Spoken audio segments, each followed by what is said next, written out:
नमस्ते छात्रों, मैं हूँ हरिचंद चौहान, अध्यापक गांधी विद्यालय वलनी चौरास। आज हम कक्षा 8वीं से 10वीं के लिए उपयोगी विषय हिंदी, उसका घटक है व्याकरण और उपघटक है संज्ञा। तो आज हम संज्ञा इस भाग का पठन करेंगे। तो आप सभी बच्चे, सभी छात्र स्क्रीन बोर्ड पर ध्यान दीजिए। सबसे पहले हम संज्ञा किसे कहते हैं, संज्ञा की परिभाषा क्या होती है, ये जान लेते हैं। तो संज्ञा की परिभाषा है किसी व्यक्ति, प्राणी, वस्तु, स्थान, गुण, भाव, अवस्था या दशा के नाम को संज्ञा कहते हैं। अब संज्ञा में देखो, व्यक्ति का नाम क्या हो सकता है? राजू, मीरा, गीता आदि हो सकते हैं।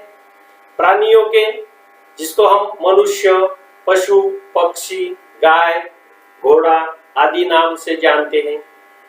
वस्तुओं के नाम गेंद, फल, साइकिल, पेन, पेंसिल, कागज आदि इन नाम से हम जानते हैं। ये सभी नाम क्या है? संज्ञाएं। जैसे स्थान पंजाब, हरियाणा, तमिलनाडु, अमृतसर, दिल्ली, मुंबई, मद्रास, महाराष्ट्र, ये आदि स्थानों के नाम है। इन नामों को ही संज्ञा कहते हैं। समझ में आया होगा संज्ञा यानी क्या है? संज्ञा यानी इस सृष्टि पर जो भी चीजें, जो भी प्राणी है, जो भी वस्तु है, इनके लिए हम जिस नाम से उन्हें पहचानते हैं, उन्हें संज्ञा कहते हैं।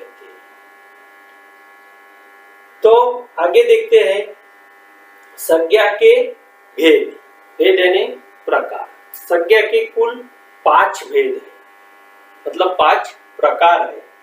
जैसे कि पहला है व्यक्तिवाचक संज्ञा, दूसरा है जातिवाचक संज्ञा, तीसरा है भाववाचक संज्ञा, चौथा है द्रव्यवाचक संज्ञा और पांचवा है समूहवाचक संज्ञा। अब हम इन 5 प्रकारों को, 5 भेदों को जान लेते हैं, जानने की कोशिश करते हैं, समझ लेते हैं। अब व्यक्तिवाचक संज्ञा की परिभाषा है किसी व्यक्ति, किसी विशेष व्यक्ति, विशेष प्राणी या विशेष वस्तु का बोध जिस शब्द से या जिस नाम से हमें होता है, उसे व्यक्तिवाचक संज्ञा कहते हैं। अब किसी विशेष व्यक्ति का नाम, जैसे अमर, अकबर, एंथोनी, रीटा, लता, आशा आदि ये नाम है। विशेष प्राणी जैसे चेतक, घोड़ा, शेरू, कुत्ता है ना, इनको भी नाम रहता है। अब वस्तु जैसे ऋग्वेद, यह एक पुस्तक है। उसके बाद में ग्राम गीता, रामायण, महाभारत, ये हमारे ग्रंथ है। पेन है, पेंसिल है, गेंद है ना, बैट है, टेबल है, ये व्हाइट बोर्ड है, पेन है। इन सबको, हर वस्तुओं को नाम है। जिस विशेष नाम से हम उन्हें पहचानते हैं, जानते हैं, उसे व्यक्तिवाचक संज्ञा। ये आदि सब नाम क्या है? व्यक्तिवाचक संज्ञा। दूसरा प्रकार है जातिवाचक संज्ञा। जातिवाचक संज्ञा किसे कहते हैं? उसकी परिभाषा है किसी प्राणी, पदार्थ या स्थान की पूरी जाति का बोध जिस शब्द से होता है, उन शब्दों को या उस नाम को हम जातिवाचक संज्ञा कहते हैं। जैसे मनुष्य, पशु, प्राणी, लड़का, लड़की, महिला, स्त्री, ये आदि सब नाम क्या है? सभी आ गए उसमें। पशु, सभी पशु आ गए। पक्षी, हर अलग अलग प्रकार के पक्षी है, लेकिन उन सभी को हमने एक नाम से, एक पूरी जाति का जो बोध होता है, उसे हम उन नामों को, उस शब्दों को जातिवाचक संज्ञा कहते हैं। वस्तु, जैसे पुस्तक है, पुस्तक अलग अलग प्रकार के होते हैं, उनको नाम रहता है, लेकिन सभी के लिए हमने पूरी जाति के लिए एक ही नाम दिया है, पुस्तक। फल, फल अलग अलग प्रकार के हैं, लेकिन सभी को हम फल ही बोलते हैं। इसीलिए उन नामों को, यानी ये नाम जो है वह है संज्ञा। कौन सी संज्ञा है? वह जातिवाचक संज्ञा। जैसे स्थान है, शहर, छोटे बड़े शहर आ गए उसमें। जैसे नागपुर शहर बोले तो व्यक्तिवाचक बन जाएगा, लेकिन सभी छोटे बड़े शहरों के लिए हमने एक नाम दिया है जिससे हमें पूरी जाति का बोध होता है।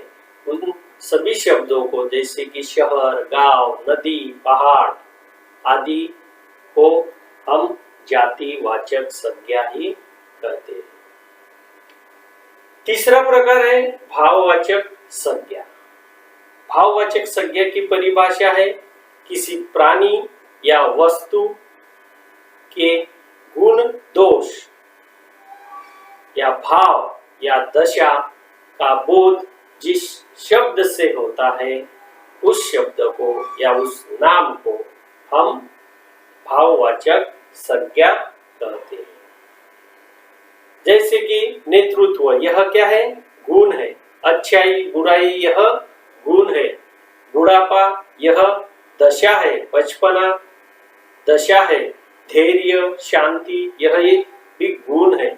आदि को हम जिस शब्द से भी जानते हैं, उन सभी शब्दों को भाववाचक संज्ञा कहते हैं। चौथा है द्रव्यवाचक संज्ञा। द्रव्यवाचक संज्ञा की परिभाषा है जिस शब्द से द्रव्य या पदार्थ होने का बोध होता है।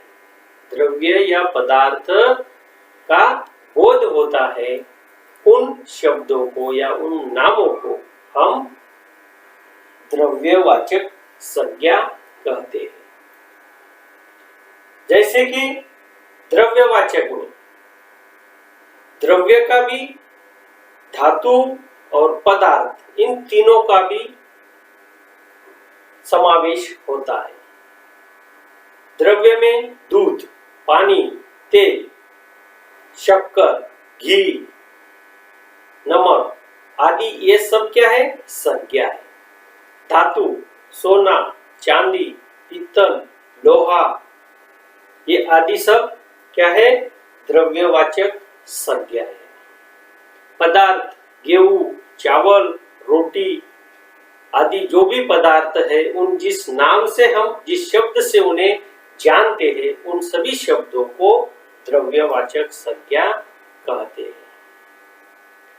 आखिरी है समूहवाचक संज्ञा। समूहवाचक संज्ञा का अर्थ है किसी एक ही जाति के व्यक्तियों, प्राणियों या वस्तुओं का समूह का बोध होता है। समूह होने का बोध होता है, उन शब्दों को या उस शब्द को या उस नाम को हम समूहवाचक संज्ञा कहते हैं। जैसे कि आप सब छात्र छात्राएं हैं, लेकिन इसको एक नाम दिया गया है, इस समूह को एक नाम दिया गया है। वह नाम कौन सा है? वह शब्द कौन सा है? कक्षा। मतलब कक्षा, यह क्या है? समूहवाचक संज्ञा है। हम एक घर में रहते हैं सब, उस घर को भी एक नाम दिया है, उसका नाम है परिवार। वह क्या है? संज्ञा है। हमारे सैनिक सभी इकट्ठा आ गए तो हम उन्हें एक नाम दिया है, उन समूह को एक नाम दिया है सेना। अस्पताल, मंदिर, सभा, सम्मेलन, बाजार, भीड़, ये जो समूहवाचक संज्ञाएं हैं।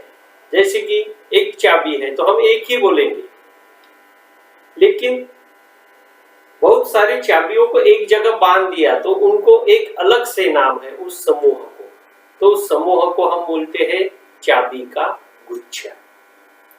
एक फूल है तो वह बन जाएगा फूल लेने। जैसे गुलाब का फूल है तो जातिवाचक बन जाएगा, विशेष नाम है उसको गुलाब।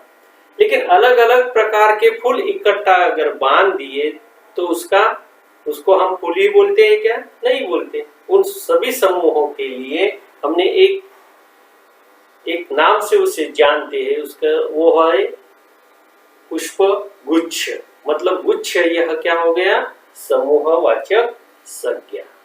यहाँ तक आपको समझ में आया होगा ऐसी अपेक्षा करता हूँ, और यहाँ पर यह संज्ञा व्याकरण का जो भाग है वह समाप्त करता हूँ। धन्यवाद।